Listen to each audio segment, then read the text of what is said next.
પછી અંતકાળે એનું બધું પીડ્યું અને પછી વાપરે કોણ? બીજા વાપરે એટલે લેર કરી લેવાય. આ કથા આટલું સમજી લો ને, વર્તમાનને એન્જોય કરો. ઈશ્વર આપ્યું હોય ને તો સારા કપડા પહેરજો, આમ સારામાં સારી સાડીઓ પહેરજો. તમ તારે હું કામ આમ લોભ હું કામ? હે,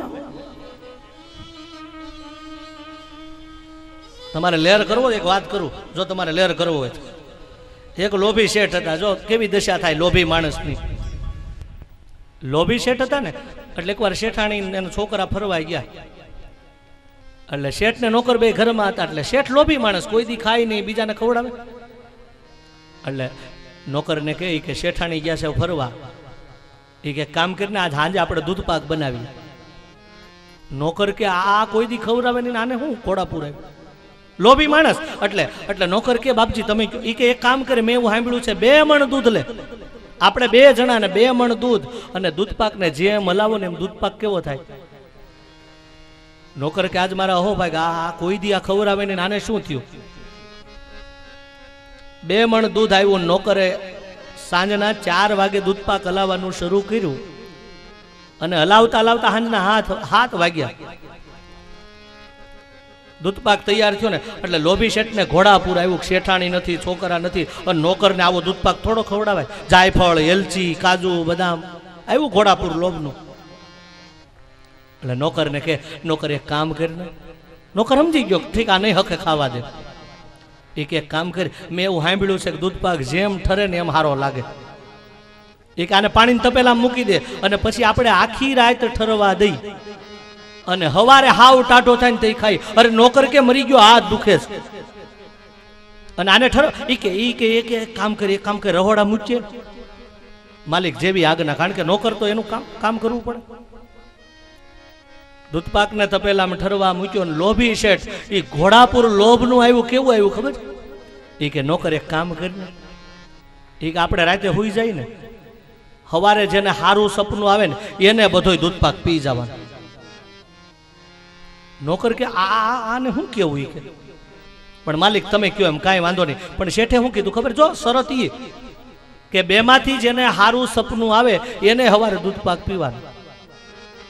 શેઠ હુઈ ગયા એના બેડરૂમમાં, નોકર હુઈ ગયો અને રાતના 9 વાગ્યા ને એ આમ પેટમાં આમ હનુમાનજી કૂદે ને કે ને, એ નોકરને ભૂખ લાગી કે આટલી મહેનત કરી દૂધપાક રસોડામાં અને ભૂખ્યું હુઈ જવું, જે થાય ભલે કાલ નોકરી જાય.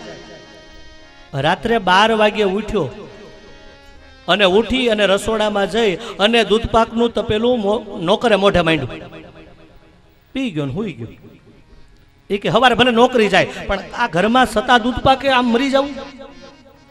એ નોકર દૂધપાક પી ગયો, રાતના 12 વાગે સુઈ ગયો. સવારના 8 વાગ્યા શેઠ ઉઠ્યા, સ્નાન કર્મ પરવારીને ઉઠ્યા, તૈયાર થયા અને ડ્રોઈંગ રૂમમાં બેઠા બેઠા ચાપુ વાસે પણ નોકર નો આવે. 8 9 એને ખબર હતી આજ હૂતું રહેવાય, આજ તો નોકરી જવાની છે. જગાડ્યો એને, જગાડીને સ્નાન કર્મ પરવારીને નોકરને બેહાડ્યો ડ્રોઈંગ રૂમમાં. અને શેઠ બાપા કહેવા લે સપનું જે આવ્યું એ કે પછી હું કહું અને પછી આપણે દૂધપાક કી. નોકર કે માલિક અમે તો ગરીબ માણા, અમને હારા સપના થોડા આવે. અને શેઠ બાપા તમે મારા માલિક, મારે પેલું સપનું ન કહેવાય, પેલા તો તમે કયો. હવે શરત શું હતી? જેને સારું સ્વપ્નું આવે એને દૂધપાક પીવાનો. એટલે શેઠે શરૂ કર્યું. એ કે નોકર, એ કે આજ રાતે હું હૂતો તો ને એટલે મારા બેડરૂમમાં 2 ભગવાન નારાયણના પાર્ષદો આવ્યા. કીધું આવો બેસી જાઓ, બહાર વિમાન ઊભું છે. માલિક એવું? હા. એ કે મને આવું સપનું આવ્યું. નોકર કે પછી શું થયું? એટલે શેઠ કે પછી એવું થયું કે ભગવાનના પાર્ષદોએ મને વિમાનમાં બેસાડ્યો. નોકર કે બાપજી પછી શું થયું? એટલે શેઠ બાપા કે પછી મને એ વિમાનમાં બેસાડી અને ભગવાનના પાર્ષદો મને ઇન્દ્રના લોકમાં લઈ ગયા. અને ઇન્દ્રના લોકમાં લઈ ગયા ને, સરસ મજાના અપ્સરાઓ નૃત્ય કરે, દેવતાઓ બેઠા, ઋષિઓ બેઠા, અને હું ગયો ને એટલે ઇન્દ્ર તો વિચાર કરે પધારો પૃથ્વી લોકના લોભી શેઠ, આવો આવો લોભી શેઠ. ઇન્દ્ર મહારાજ એના સિંહાસને ઊભા થયા, પણ બન્યું એવું સભામાં ક્યાંય ખુરશી ખાલી નહીં, ક્યાંય જગ્યા નહીં. અને એ સમયે ઇન્દ્ર મહારાજ શું બોલ્યા ખબર છે? કે હે પૃથ્વી શેઠના લોભી શેઠ, હવે મને ગઢપણ આવ્યું છે અને મને ચિંતા છે કે મારા आ इंद्रलोकनी सार संभाळ कोण करे? मने एम लागे छे के मारे कोई छे नहीं। एक काम करो, पृथ्वीना लोभी शेठ, तमे मारा खोळे बेहो। एना सिंहासने सोनानु रत्न जड़ित सिंहासन अने मने खोळाम बेहाड्यो। नौकर के बापजी पछी हुं थयुं? એટલે શેઠ બાપા કે પછી મારી ઊંઘ ઉડી ગઈ। નોકર કે ઈ બરાબર। એ કે હવે તું કે તને કેવું સ્વપ્ન આવ્યું? એટલે નોકર કે બાપજી અમે તો ગરીબ માણા, અમને કઈ ગરીબ માણાને હારા સપના ન આવે। ઈ કે તને શું આવ્યું? એટલે નોકર હું કે સાંભળો બાપુ, તમારું અન્ન ખાધું, હું ખોટું નહીં બોલું, મને સપનું આવ્યું આજ રાત્રે, અમે તો ગરીબ માણા, રાતે 2 યમના દૂત આવ્યા, કાળા કાળા યમના દૂત, હાથમાં 2 કાળા કાળા દંડા, અને મને પથારીમાંથી જગાડ્યો। શેઠ બાપા કે પછી શું થયું? એટલે નોકર કે પછી દંડો મારીને કે ઊભો થા। હું ઊભો થયો। શેઠ બાપા કે પછી? એટલે કે પછી કાંઈ ન થયું। મને કે આવો સરસ મજાનો દૂધપાક બનાવ્યો અને હુઈ ગયો, હાલ રસોડામાં। શેઠ કે આ હાચું સપનું? એટલે નોકર કે મને હવારે સપના આવે ને, મેં સાંભળ્યું હવારે સપના આવે ને હાસા હોય। શેઠ બાપા કે પછી શું થયું? એટલે નોકર કે રસોડામાં ગયો, મેં કીધું 2 હાથ જોડીને કે મારા શેઠ ઉઠે તો એ પીવાનો। એ કે નહીં, પી જા। શેઠ બાપા કે હા વાચું બોલ, હાલો રહોડામાં લઈ જાઓ। અને શેઠ બાપાને રસોડામાં લઈ ગયા ને, દૂધપાક હતો નહીં, તપેલું ધોઈને મૂક્યું તું ઊંધું। શેઠ બાપાનો મગજ ગયો કે મારો નોકર આ 20 વર્ષથી મારા બંગલામાં કામ કર અને આવો વિશ્વાસઘાત કર્યો? નહીં માલિક, કોઈ દી આવું ન કરું। મને તો યમરાજાના એ દૂતો દંડા મારીને પછાડતા હતા, એવા બીકણ હું બની ગયો અને મારે દૂધપાક પીવો પડ્યો। એટલે શેઠ બાપા કે પણ તું કોઈ દી વિશ્વાસઘાત ન કર તો તારે મને જગાડાય નહીં, એકલો પી ગયો, મને જગાડાય નહીં। એટલે નોકર કે માલિક, હું કોઈ દી તમારું અન્ન ખાવ, કોઈ દી આવું ન કરું। હું તમારા બેડરૂમમાં રાતે આવ્યો 12 વાગ્યે અને તમને જગાડવા જાવ ને માલિક, તો તમે તો ઇન્દ્રના ખોળામાં બેઠા હતા। જગને વિવાહે પુત્ર જન્મે વ્યતિ પાતે,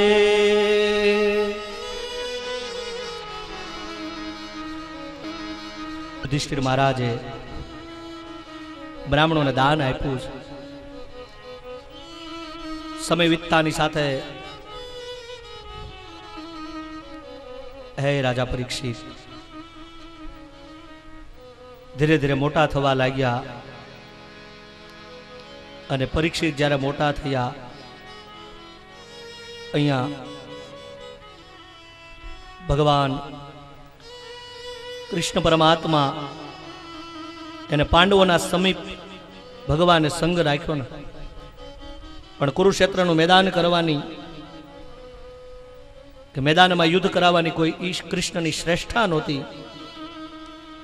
વિદુરની તીર્થયાત્રાની વાત બતાવી, હસ્તિનાપુરને છોડી અને વિદુર તીર્થયાત્રાએ નીકળ્યા છે। અહીંયા હે રાજા પરીક્ષિત હસ્તિનાપુરમાં ધીરે ધીરે મોટા થયા, ત્રેતા યુગ પૂર્ણ થયો, કલિયુગને આવવાની તૈયારી, દ્વાપર યુગ પૂર્ણતાને આરે છે અને દ્વાપર યુગ પૂર્ણ થયો। ભગવાન કૃષ્ણ સ્વધામ ગયા છે અને ભગવાન જ્યારે કૃષ્ણ સ્વધામ ગયા, કાળ કોઈને છોડે નહીં, હે ભલે હોય ભગવાન, ભીલે મારું ભાલું જ્યાં કૃષ્ણ હતા બળવાન।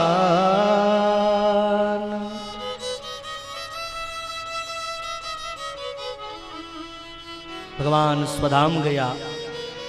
અહીંયા અર્જુન કાબા લોકોની સામેથી પસાર થાય અને રસ્તામાં અર્જુનને કાબા લોકો લૂંટી લે ને, આ સમયની બલહારી કે જ્યારે કૃષ્ણ હતા અને જે ગાંડીવથી અર્જુન ભલભલાને ધુજાવતો હતો, એ જ અર્જુનને આજ ભગવાન સ્વધામ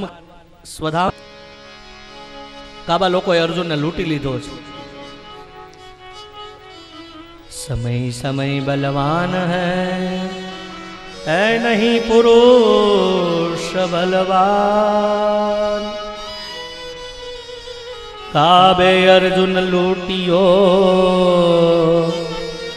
वही धनु वही बाण। अर्जुन हस्तिनापुर में आव्या। अर्जुन नो आવું દ્રશ્ય જોઈ યુધિષ્ઠિર મહારાજ પૂછે કે અર્જુન આ શું થયું? મોટા ભાઈ, ભગવાન જ્યારથી સ્વધામ ગયા ને ત્યારથી આપણા હાલ આવા થયા છે। ભગવાન સ્વધામ ગયા આવા શબ્દો સાંભળતા યુધિષ્ઠિર મહારાજ હસ્તિનાપુરની સત્તા પરીક્ષિતને સોંપી અને પરમાત્મા સ્વધામ ગયા એવા સમાચાર સાંભળ્યા। યુધિષ્ઠિર મહારાજની આંખમાં દળદળ આંસુ આવ્યા છે। કૃષ્ણના વિયોગમાં પાંડવો રહી ન શકે અને પાંડવો એ સમય હસ્તિનાપુરની સત્તા પરીક્ષિતને સોંપી અને પાંડવો હિમાલય તરફ નીકળ્યા છે। પાંડવો હિમાલય તરફ આવ્યા અને અહીંયા ભગવાન જ્યારે સ્વધામ ગયા ભગવાનના શોકમાં એ વિયોગમાં આજે પણ એ વિસ્તારની પ્રાચીના ક્ષેત્રમાં જાઓ ને પ્રવાસમાં આજે પણ ત્યાંની માતાઓએ કાળા ઓઢણા ઓઢ્યા છે। આજ પ્રવાસનું ક્ષેત્ર શાંત થયું હતું। સમય વીતતાની સાથે પરીક્ષિતના લગ્ન થયા ઉત્તર પ્રજાપતિની કન્યા ઐરાવતી સાથે અને સમય વીતતા એક પુત્ર જન્મો જેનું નામ હતું જન્મેજય। રાજા પરીક્ષિતે ગંગાના કિનારે અશ્વમેઘ યજ્ઞ કર્યો અને અશ્વમેઘ યજ્ઞ કરીને રાજા પરીક્ષિત એકવાર દિગ્વિજય કરવા નીકળ્યા। સમ્રાટ ચક્રવર્તી રાજા પરીક્ષિત દિગ્વિજય કરવા નીકળ્યા અને એક આશ્રમ જોયો અને આશ્રમમાં એક દ્રશ્ય જોયું। કોઈ બળદ ધર્મના સ્વરૂપે ત્રણ એના પગ તૂટેલા હતા, કારણ કે ત્રણ યુગ ગયા હતા અને કલિકાલ આવેલો। પૃથ્વી ગાયનું રૂપ લઈને ત્યાં દુખી હતી અને કોઈ શુદ્ર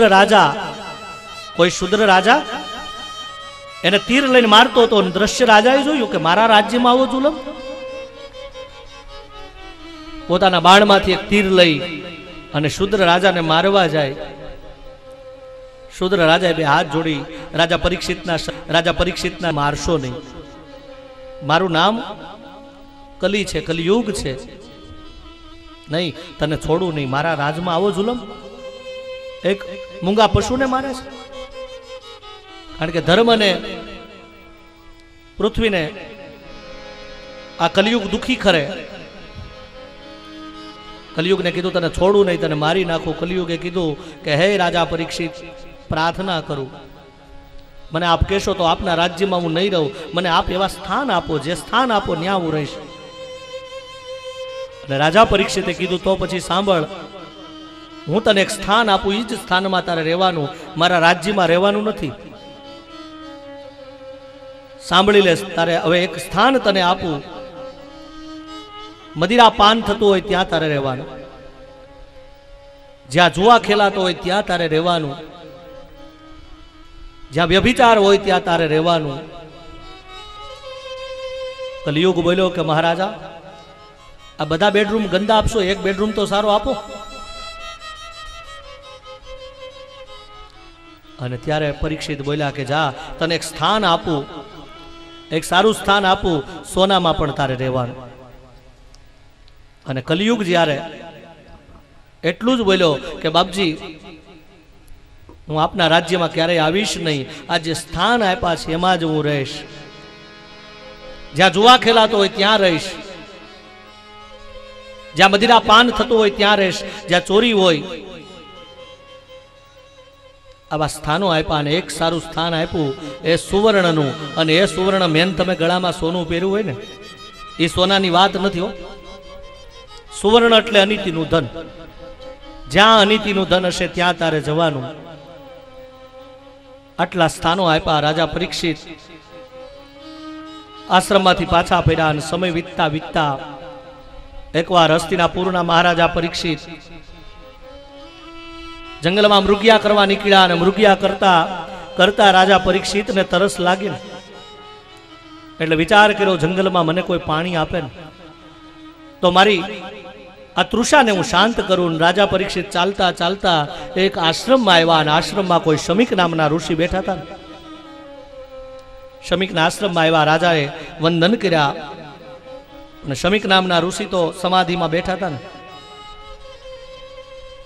રાજા પરીક્ષિત બોલ્યા કે હું હસ્તિનાપુરના મહારાજા સમ્રાટ ચક્રવર્તી, હે ઋષિ મને પાણી પાવ, મને તરસ લાગી છે. પણ શમિક કાંઈ બોલ્યા નહીં ને. સમાધિમાં બેઠેલા ઋષિ કાંઈ બોલ્યા નહીં. અને હસ્તિનાપુરના મહારાજા સમ્રાટ ચક્રવર્તીને ક્રોધ આવ્યો અને ક્રોધમાં રાજા પરીક્ષિતે એ શમિકના આશ્રમમાં એક મરેલો સર્પ હતો ને, મરેલો સર્પ તીરથી લઈ અને શમિકના ગળામાં નાખ્યો. અને ગળામાં મરેલો સર્પ નાખી અને રાજા પરીક્ષિત પોતાના મહેલમાં આવ્યા. અને મહેલમાં આવીને રાજા પરીક્ષિતે જેવો મુંગટ ઉતાર્યો એવો મનમાં વિચાર આવ્યો, આ શું?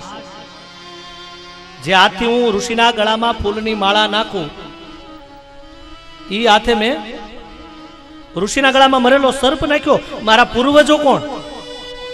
ખ્યાલ આવે ને કે હું કોનો સંતાન? અને આ બાજુ ઘટના એવી બની કે આશ્રમમાં શમિકના શિષ્યો નદી કિનારે રમતા હતા. એનો એક બાળક હતો જેનું નામ હતું શૃંગી. અને શૃંગી સહિત બધા બાળકો આવ્યા આશ્રમમાં. શમિક ઋષિ સમાધિમાં બેઠા હતા અને શમિકના એ પુત્રએ મરેલો સર્પ એના બાપના ગળામાં જોયો. આ બાળક રડવા લાગ્યો કે મારા બાપના ગળામાં કોણે મરેલો સર્પ નાખ્યો? અમારો બાપ જંગલમાં તપ કરે અને જગતના લોકો અહીંયા શાંતિ ન લેવા દે.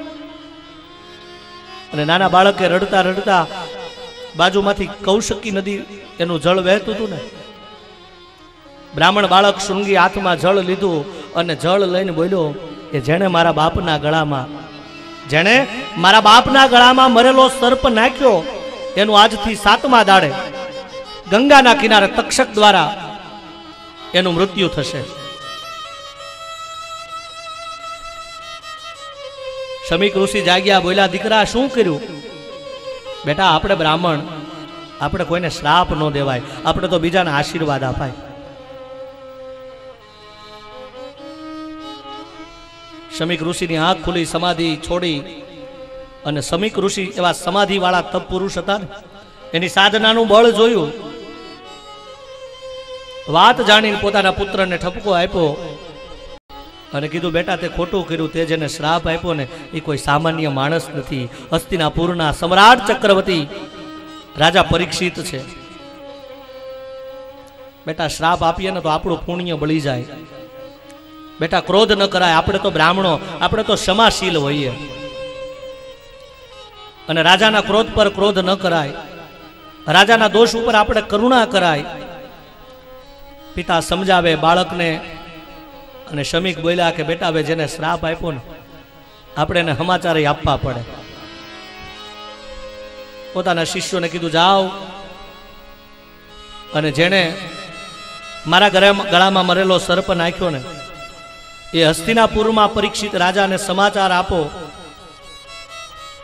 અહીંયા પરીક્ષિત મહેલમાં આવ્યા અને રાજાએ મુંગટ ઉતાર્યો અને રાજાને પસ્તાવો થયો ને, કારણ કે રાજા એટલે પરીક્ષિત કોઈ સામાન્ય નહોતા, પરમ ભાગવતી હતા. અને જેવો મુંગટ ઉતાર્યો એવા મનમાં રાજા પરીક્ષિતને વિચાર કર્યો કે મેં મારા કુળ ઉપર કલંક લગાડ્યું. એક ઋષિને મરેલો સર્પ મેં પહેરાવ્યો. અને રાજા પરીક્ષિત પરમ ભાગવતી હતા ને, રાજા પરીક્ષિતે વિચાર કર્યો કે પ્રજા અપરાધ કરે ને, આ પ્રજા અપરાધ કરે તો એને દંડ કોણ આપે? રાજા. હું દંડ આપું, પણ આ રાજાએ પોતે દંડ કર્યો છે. હવે રાજાને કોણ દંડ આપે? રાજા પરીક્ષિત બોલ્યા કે હે પ્રભુ મને યોગ્ય દંડ આપો. દેખો પરીક્ષિત પરમ ભાગવતી હતા ને, પરીક્ષિતે ભૂલ છુપાવી નહીં અને ભૂલ કબૂલ કરો ને એમાં મજા છે. રાજાએ પોતાની ભૂલને કબૂલ કરી. અને નહીતર ભૂલ છુપાવો ને તમે, એક બુશર્ટનું બટન ખોટું દો તો બાકીના બીજા બધા બટન કેવા દેવાય? ખોટા દેવાય. પણ રાજાએ ભૂલ કબૂલ કરી. એમ નહીં, રાજા એને વિચાર કર્યો કે હવે હું રાજા રાજાને લાયક નથી, પદનો ત્યાગ કર્યો. અને કહેવાય છે કે રાજા પરીક્ષિત સિંહાસન ઉપર નથી બેઠા. આજે તો ભૂલ કરે ને આ દેશના રાજાઓ એટલે નેતાઓ, છોડે સિંહાસન. આ ભાગવતના રાજા પરીક્ષિત હતા. અપરાધ કર્યો તો અપરાધનો દંડ મને થવો જોઈએ, નહીતર સમ્રાટ ચક્રવર્તી રાજા કોને દંડ આપે? અદય દંડની ધર્મદંડોસ્મી. અને જ્યારે જ્યારે આ દેશના રાજાઓ સિંહાસન ઉપર બેસતા ને ત્યારે આ દેશના ઋષિ મુનિઓ બ્રાહ્મણો રાજાની પાસે દંડ રાખતા કે સાંભળી લો રાજા, જો તમે અપરાધ કરશો તો અમે તમને પણ દંડ કરશું. રાજા સત્તા પર બેઠા નથી, ધર્મ સત્તા રાજસત્તાને છોડી અને રાજા પરીક્ષિત શમીકના આશ્રમમાંથી જે બાળકો આવ્યા એને કીધું કે આજથી 7મે દાડે ગંગાના કિનારે તક્ષક દ્વારા તમારું મૃત્યુ થવાનું. અને રાજા પરીક્ષિત બોલ્યા બરાબર, આજે જ થવું જોઈએ. પણ દેખો કેવા ઋષિ પુત્ર દયાળુ કે મને 7 દિવસ આપ્યા. લોકોને તો એ ખબર નથી ને કે આપણે કાલે મરીશું કે આજે. પણ મને તો ખબર છે કે હવે 7 દિવસ મારો વાળ વાકો ન થાય. અને જે પ્રભુની કૃપાથી માના ઉદરમાં ભગવાને રક્ષા કરી, જેની કૃપાથી હું રાજા બન્યો. અને પરીક્ષિતે પ્રભુનું સ્વરૂપ માના ગર્ભમાં જોયું હતું ને, ઉત્તરાના ઉદરમાં ભગવાને રક્ષા કરી હતી. આ જ સ્વરૂપ એ પરીક્ષિતને આંખ સામે આવ્યું, પોતાની આંખ પ્યાસી બની. પણ યાદ રાખજો, પરીક્ષિત ગંગાના કિનારે હવે જાય ને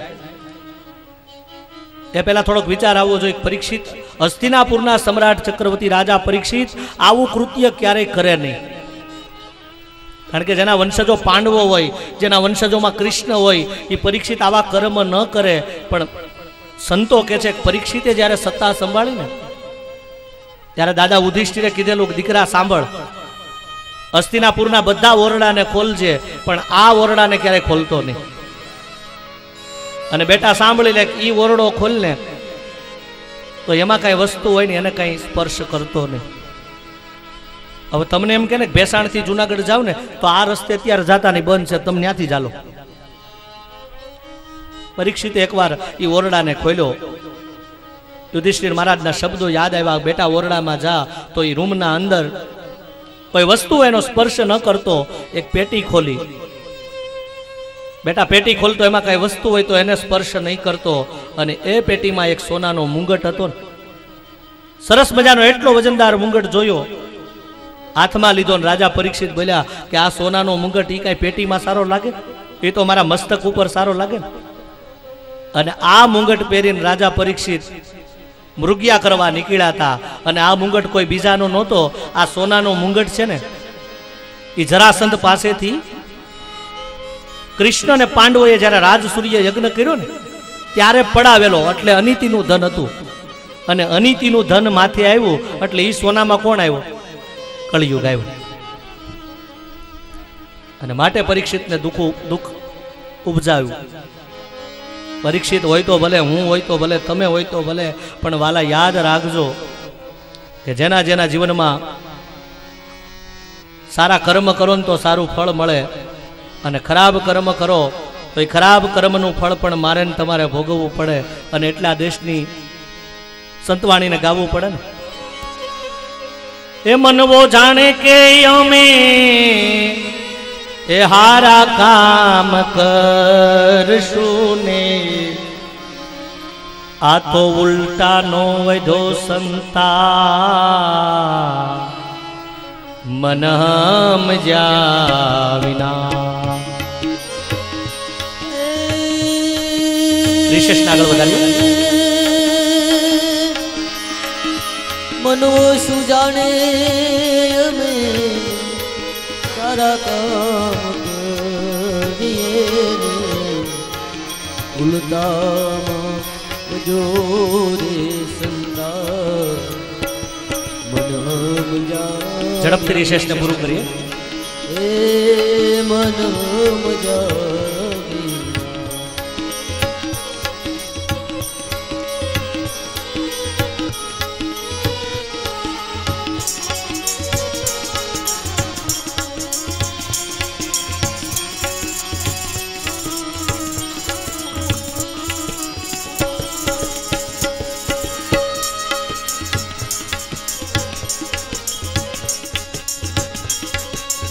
करू रे जेना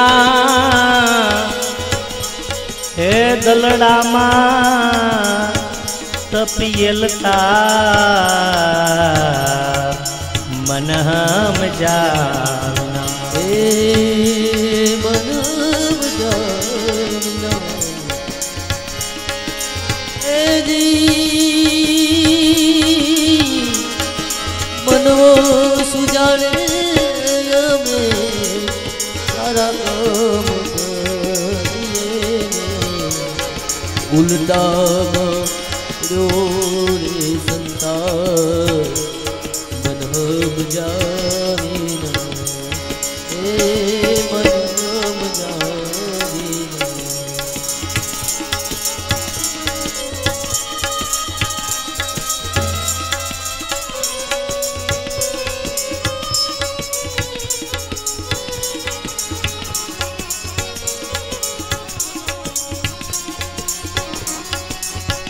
जय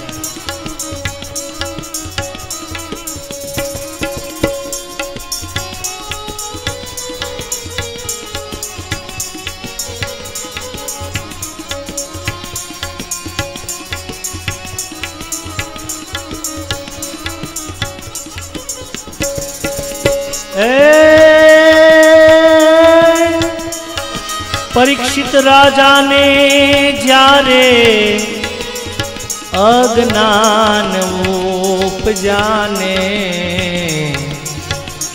ऋषिना गला में नाख्यो साप मन हम जावे परीक्षित राजा ने अज्ञान उपजाने ऋषिना गला माना जोरा मन ऋषिना गला माना जो ऋषिना गला माना जो ऋषिना गला माना जोरा मन बजावी सात सात दिवस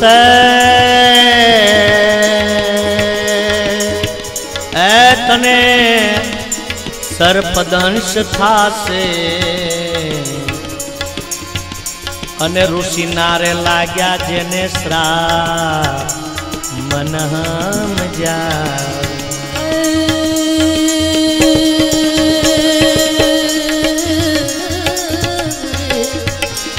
मनवो सुजाने मनवो सुजाने सारा काम करिए उल्टा करो रे संता मन हम जावे साथ साथ तारे सर्पदंत ऋषिना गला माना जोसा मन हम जावे हे मन ऋषिना गला माना जोसा मन हम जावे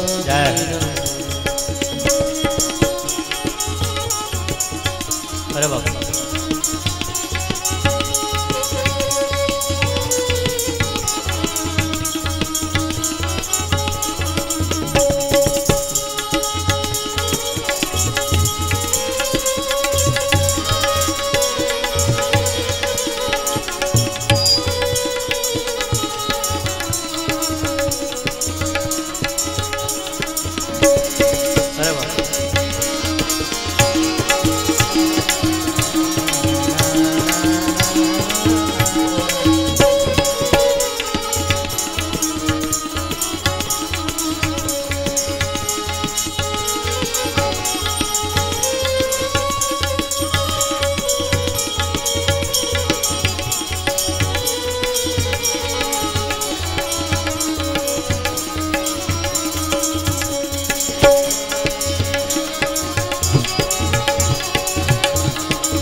મનો સુજાણે મનો સુજાણે અમે તારા કામ કરીએ ભૂલતામાં બધું સંસાર મનમ જાવે ના એ મનમ જાવે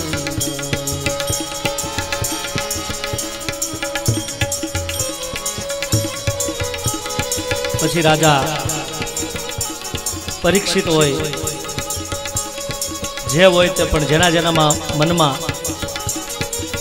સંતાપ આવ્યો ને શું પરિણામ આવ્યું? રાજા રે રાવણ ને જ્યારે અજ્ઞાન ઉપજાને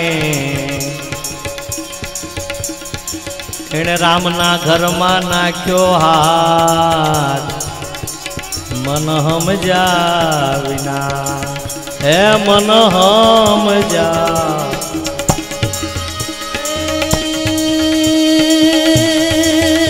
લંકાપતિ રાવણ પરિસિદ્ધ રાજાને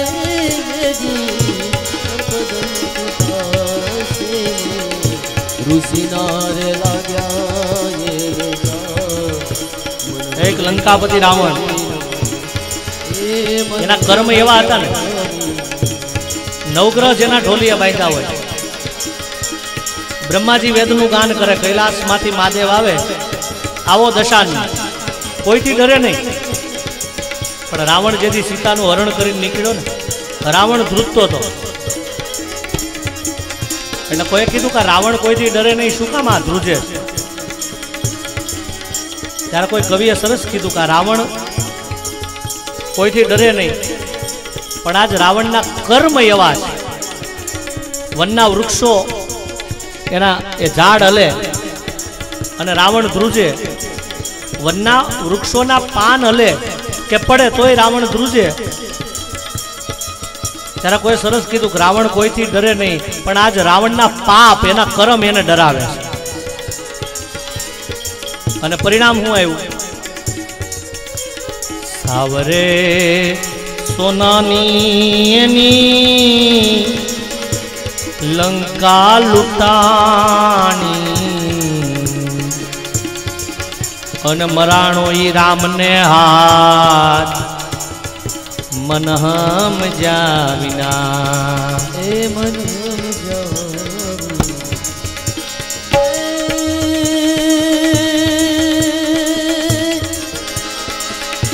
મનવો સુજાણે અમે તારા કામ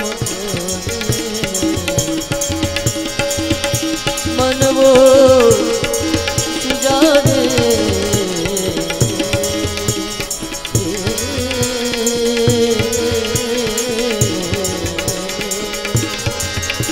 મનવો સુજાણે અમે તારા કામ ઉલટામાં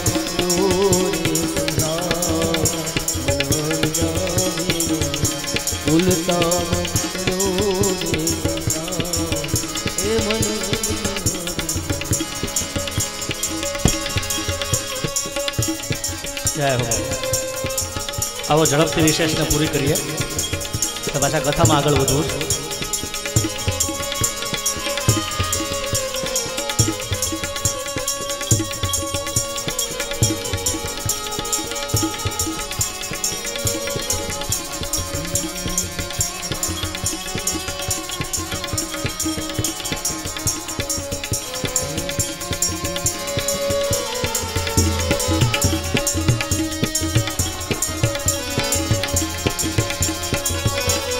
રાજા પરીક્ષિત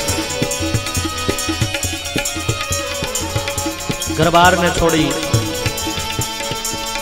ગંગાના કિનારે આવ્યા છે અને રાજાએ સંકલ્પ કર્યો કે જે ભૂખ અને તરસે મને પાપ કરાયું હવે આ શરીરને અન્ન ન આપું જળ ન આપું અને આંખોમાં જન્મો ત્યારથી આંખોમાં પ્રભુની પ્યાસી હતી ને સત્તા છોડી અને જળ છોડ્યા અને જન્મેજય પુત્રને ગાદી આપી સાદા વસ્ત્ર ધારણ કરી ઉઘાડા પગે રાજા શ્રી ગંગાના કિનારે આવ્યા છે. ઋષિમુનિઓને ખબર પડી, સ્વાગત કરે, હાથ જોડ્યા, પ્રણામ કર્યા, પૂછે કે મને શ્રાપ લાગ્યો છે, મને શ્રાપ લાગ્યો છે, મારે શું કરવું? હું સત્સંગ કરવા આવ્યો છું, મારા અહોભાગ્ય, નહીતર માથા પછાડો ને તોય ભગવાનનો સત્સંગ ન મળે. અને રાજા પરીક્ષિત એટલું બોલ્યા કે જીવનના આયુષ્યના 7 દિવસ છે, મારે શું કરવું? રાજા પરીક્ષિત બોલ્યા કે મને મૃત્યુની બીક નથી, અને છતાં પૂછું છું કે મૃત્યુ નજીક આવે ત્યારે શું કરવું? ઋષિઓ કથા સંભળાવવા તૈયાર થયા, પણ કોણ કથા સંભળાવે? કારણ કે પરીક્ષિતના ગુરુ થવું એટલે એના પરીક્ષિત કરતા પણ જેને વધુ ત્યાગ કર્યો હોય ને એ પરીક્ષિતના ગુરુ થઈ શકે. રાજાએ સંસાર છોડ્યો. ઋષિઓ બોલ્યા કે આપણે પણ સંસાર છોડ્યો છે. રાજાએ અંજળ છોડ્યા. ઋષિઓ બોલ્યા કે આપણે તો ફળ ફૂલ કંદમૂળ તો ખાઈએ છીએ. હવે ગુરુ ઊંચા હોવા જોઈએ. કોણ હિંમત કરે, કોણ કથા સંભળાવે? પણ સમસ્યા જાણે સમાધાન બનીને આવવાની તૈયારી. અને વ્યાસ તનય આજાન બાહુ વક્ષસ્થલ લગ્ન શરીર, વિશાળ બાહુ અને 16 વર્ષના આજાન બાહુ સુખદેવજી મહારાજ કેવલ શરીર ઉપર કોપીને વસ્ત્ર મૃગ ચરમ લાખ્યું છે. અને ભાગવતના શ્લોકોનું ગાન કરતા કરતા પાછળ જેનું શરીર નગ્ન, પાછળ છોકરાઓ પાગલ છે, પણ સુખદેવ તો એની મસ્તીમાં સ્ત્રીઓ પાગલ થઈ જાય. કેવું એવું શરીર હશે? નહીતર પરીક્ષિતનો જન્મ થયો ને સુખદેવજીનો, ત્યારે સુખદેવજી જ્યારે ઘર બહાર છોડીને નીકળ્યા ને, સરોવરમાં અપ્સરાઓ સ્નાન કરતી હતી, પણ પરીક્ષિતના સુખદેવજી મહારાજના અંગ ઉપર વસ્ત્ર નહોતું, છતાંય અપ્સરાઓ સુખદેવજીના દર્શન કરતા હતા. કારણ કે જેને કોઈ વાસના વિકાર નહોતા. પણ જ્યારે વેદ વ્યાસ ત્યાંથી પસાર થયા ને ત્યારે સ્ત્રીઓએ વસ્ત્ર ધારણ કર્યા. કારણ કે વ્યાસની દ્રષ્ટિમાં ભેદ હતો કે આ સ્ત્રી છે, આ પુરુષ છે.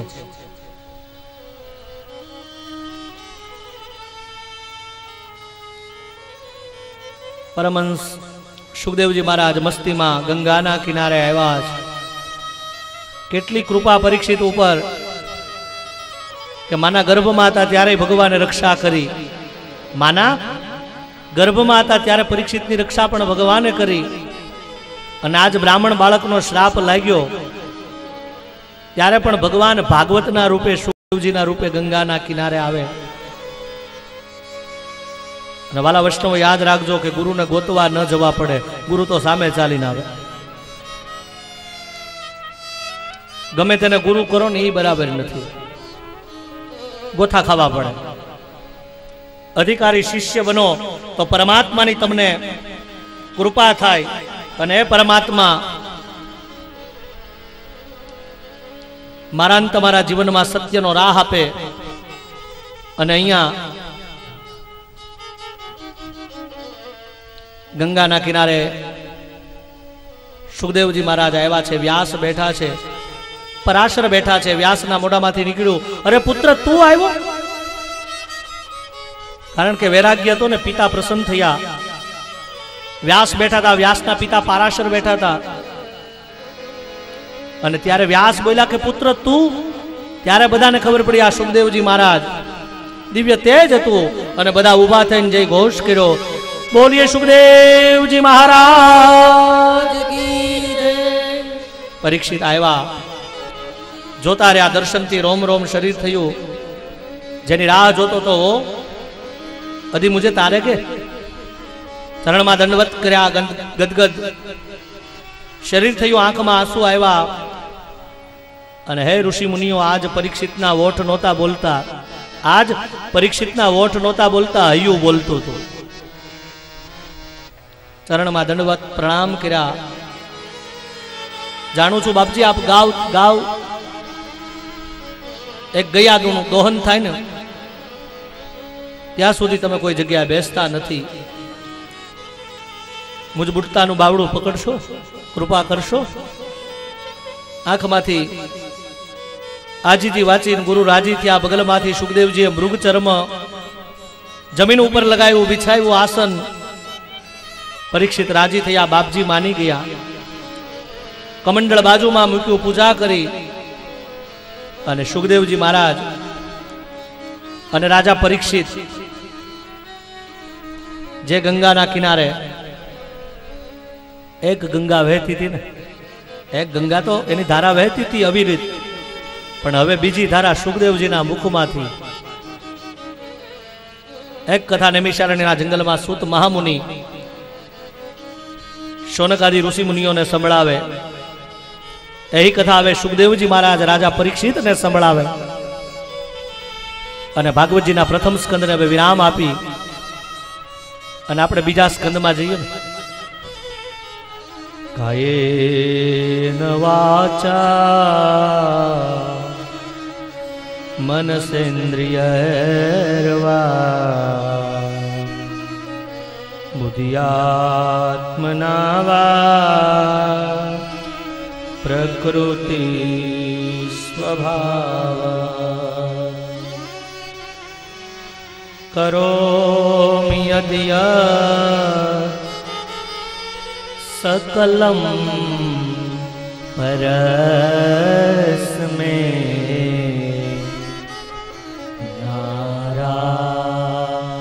नारायणाय समर्पयामि।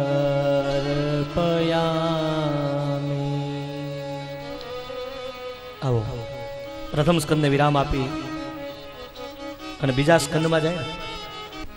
આવો 1-2 મિનિટ હરિનામ સ્મરણ કરી અને બીજા સ્કંદમાં જઈએ।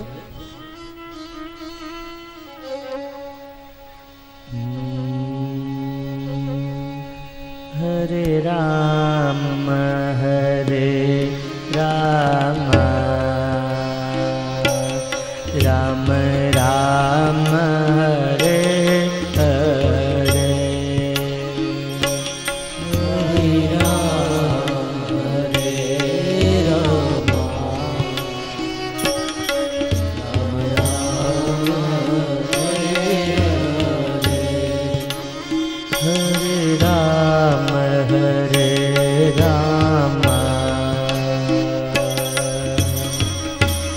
राम राम हरे हरे। भाव से गाए बता बेबी, बता बोले।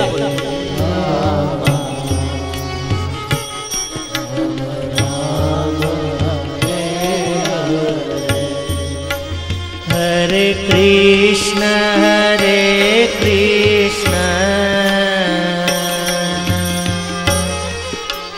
कृष्ण कृष्ण रे हरे हरे। सब गाइए भाव से। कृष्ण कृष्ण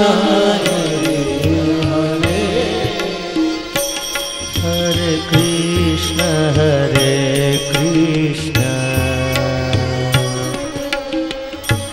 कृष्ण कृष्ण हरे हरे हरे कृष्ण कृष्ण कृष्ण हरे। आओ कृष्ण कथा में मन लगावीए। भावथी बधा भगवान में मन लगावानो एक विनम्र प्रयास करो।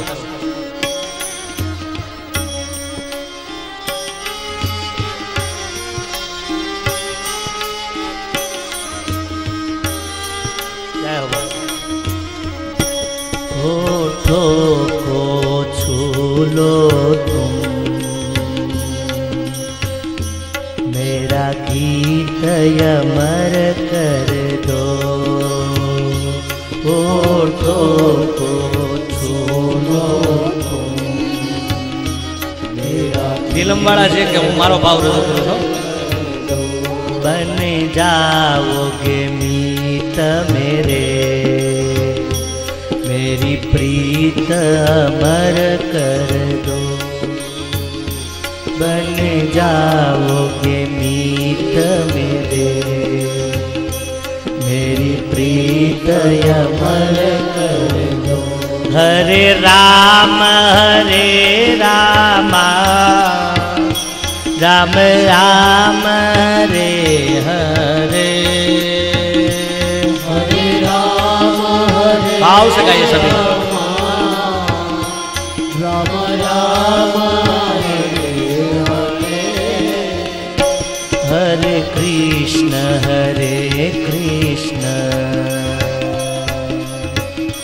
कृष्ण कृष्ण हरे हरे. हरे कृष्ण कृष्ण कृष्ण कृष्ण हरे हरे. बन जाओगे मीत मेरे, मेरी प्रीत अमर कर दो. बन जाओगे मेरे, प्रीत अमर कर दो.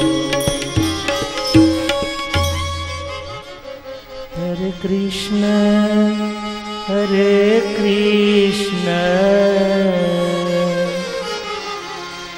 कृष्ण कृष्ण हरे हरे हरे.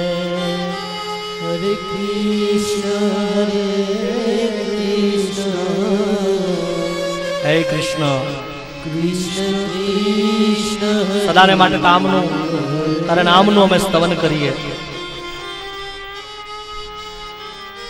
હે કૃષ્ણ મારી પ્રીત લાગે તો હે કૃષ્ણ સદાને માટે અમે તને અપનાવીએ.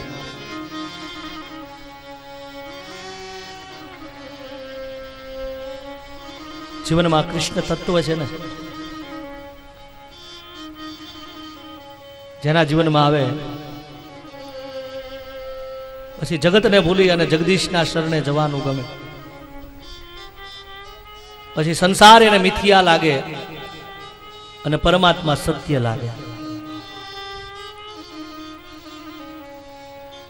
પણ અમારા જીવનમાં ભગવાન તું હોવો જોઈએ. બસ કૃષ્ણ તું અમને ગમે છે અને માટે જ આપને ખબર હશે વ્રજની ગોપીઓ એ શિંગાર કરે ને. શું કામ? વ્રજની વનિતાઓ શિંગાર કરે કારણ કે પુષ્ટિ પરંપરામાં રૂપ માધુરીની લીલા છે. કૃષ્ણ અમે શિંગાર કરીએ ને એ પણ તારા માટે. તું અમને ગમે ને અમે તને. બસ આ કથા છે. અને પુષ્ટિ પરંપરા એ પ્રેમની કથા છે. અને માટે જ પુષ્ટિ પરંપરાના પદમાં તમને યાદ હોય તો ખબર હશે, કાન ગોપીની વડચડીમાં શું આવે છે? તમે જીતા ને અમે. એટલે આ ભક્તિનો માર્ગ, આ કૃષ્ણ એવો છે કે આના શરણમાં આવ્યા પછી જે હારે ને એની જીત થાય. ઘરમાં એક પતિ પત્ની હોય ને, ડાય પત્ની હોય ને, એટલે પતિ પોતે ગમે એવું બોલતો હોય પણ ડાય પત્ની હોય, આ વાંધો ને તમે કયું સાચું. પછી ઓલો આમ થાકી જાય ને પછી ખબર પડે ના ના તું કહેતી હતી સાચું, હો તું કહેતી હતી સાચું. પણ પેલા તો ઓલો બેકાબુ હોય ને, તને શું ખબર પડે, હવે તને કાંઈ ખબર જ નથી. એ હતો અને હતી ને એમાંથી નથી થઈ જાય.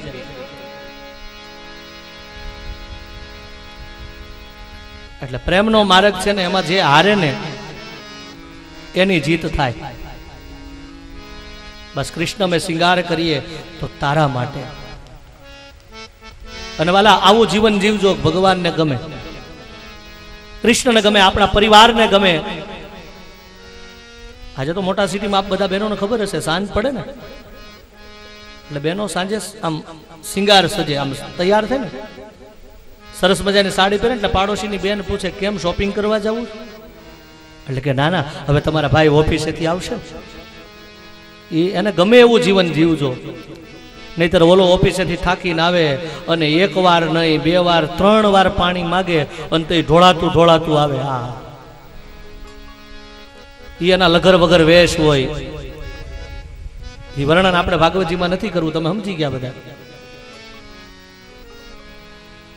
કહેવાનું કે હે પરમાત્મા, હે કૃષ્ણ, તું અમને ગમે છે, અમે તારા છીએ. બસ ભગવાન કૃષ્ણ અમને તારામાં પ્રેમ થાય. અને ભગવાનની દિવ્ય ગાથા નૈમિષારણ્યના જંગલમાં સુત મહામુનિ શૌનકાદિ ઋષિ મુનિઓને સંભળાવે. यही कथा मैत्रेयजी विदुर ने संभळावे ने हे राजा मैत्रेयजी विदुर ने कथा संभळावे ने विदुर पण ज्यारे तीर्थ यात्रा करवा निकळ्या भगवान कृष्ण ने कुरुक्षेत्र नो जंग नहोतो खेलावो पण एवुं कहेवाय छे के कृष्ण पांडवों ने जो धृतराष्ट्र 5 गाम आपे ने तो ये कुरुक्षेत्र नो जंग लड़वो नहोतो अने घणा कहे छे कृष्णए युद्ध कराव्युं कुरुक्षेत्र नो जंग कृष्णए कराव्यो पण कथा ने सांभळो तो खबर पड़े कृष्ण तो धृतराष्ट्र ने समाचार आप्या दुर्योधन ने समाचार मोकल्या के टूंक समय में हूँ हस्तिनापुर में विष्टि करवा आऊँ अने भगवान द्वारकाधीश उद्धव जी ने लई अने आवती काले सवारे हस्तिनापुर में आवे एवा समाचार मेळ्या दुर्योधने नगर ने सजाव्युं नवनीत ने माखण मिश्री ने आरोगनारो कृष्ण आवे ने आपणे 56 भोगनी सामग्री बनावीए कृष्ण ने प्रेम थी जमाड़ीए एनु स्वागत करिए सन्मान करिए अने कृष्ण छे ने ए पांडवोनी समीप नहीं आपणी समीप आववो जोईए दुर्योधने आवी रचना करी मन में बधी भगवान हस्तिनापुर में आव्या उद्धवजी अने द्वारकाधीश आज हस्तिनापुरना सिंहासने धृतराष्ट्र बैठा छे स्वागत कर्युं भीष्म दादा बैठा छे गुरु द्रोणाचार्य कृपाचार्य दुर्योधन दुशासन शकुनी कर्ण आदि बैठा छे ने द्वारकाधीश आव्या स्वागत कर्युं अने स्वागत करतानी साथे भगवान बैठा छे धृतराष्ट्र बोल्या पधारो द्वारकाधीश कोई प्रश्न हाँ हे धृतराष्ट्र सांभળી લ્યો हजी तो कुरुक्षेत्र नु युद्ध थवानुं बाकी छे अने पांडवोनी साथे मारे कोई के कौरवोनी साथे मारे कोई राग देश ईर्ष्या नथी हूँ तो आपने समझावा आव्यो छुं के 5 पांडवो ई तमारा भाईना दीकरा छे अने 5 पांडवोने हस्तिनापुरनी सत्ता नो आपो ने तो काई नहीं 5 गामड़ा आपो ने तोय 5 पांडवो ए 5 गामडामांथी एनुं पोषण करीने दिवसो वीतावशे कृष्ण आटला शब्दो बोले एनी वात चालू हती ने ए वच्चे गांधारी पुत्र ऊभो थयो दुर्योधन जानामि धर्मं न च मे निवृत्ति जानामि धर्मं न च मे प्रवृत्ति ए कृष्ण सांभળી ले दुर्योधन बोल्यो हूँ बोल्यो खबर के धर्मनी ने अधर्मनी वातो तारे अहींया हस्तिनापुरमां अमने संभळावવાની જરૂર નથી અને दुर्योधनने वंदन करवा પડે આ दुर्योधनના શબ્દો છે કે સાંભળી લે કૃષ્ણ ધર્મ શું છે અધર્મ શું છે બધી મને ખબર આ બધું હું જાણું છું પણ મારામાં જે હરી બેઠો ને એ મને જે કરાવે ને હું કરું છું जानामी धर्मम नचम में निवृत्ति अने दुर्योधन नो हुकार बोलो के हे कृष्ण 5 पांडवों ने 5 गामड़ा तो शू पण सोयना नाका जेटली जग्या आपवा पण आ दुर्योधन तैयार नथी अने भरी सभा में कृष्ण उभा थया के सांभळे दुर्योधन आ तू नथी बोलतो ए तेरा मौत की निशानी बोल रही है अने आनो हिसाब आपणे कुरुक्षेत्रना मैदान में समझी लेशु भगवान हस्तिनापुर ने छोड़ू सभा ने छोड़ी परमात्मा ऊभा थया। उद्धव ने कीधुं चालो हवे हस्तिनापुरमां एक क्षण पण युग जेवी लागे। भगवान चालता थया। उद्धवजी बोल्या कि प्रभु बपोर थयो, हवे तमने भूख न लागी तो कई नहीं, अमने भूख लागी छे। अने त्यारे भगवान द्वारकाधीश बोल्या कि आवो, आज जो जमवुं होय ने बपोरनुं भोजन लेवुं होय ने तो आज आपणे भक्त विदुરની कुटियाए जावुं छे। गंगाना किनारे भगवान अने उद्धवजी चालता चालता आव्या अने उद्धवने कीधुं हालो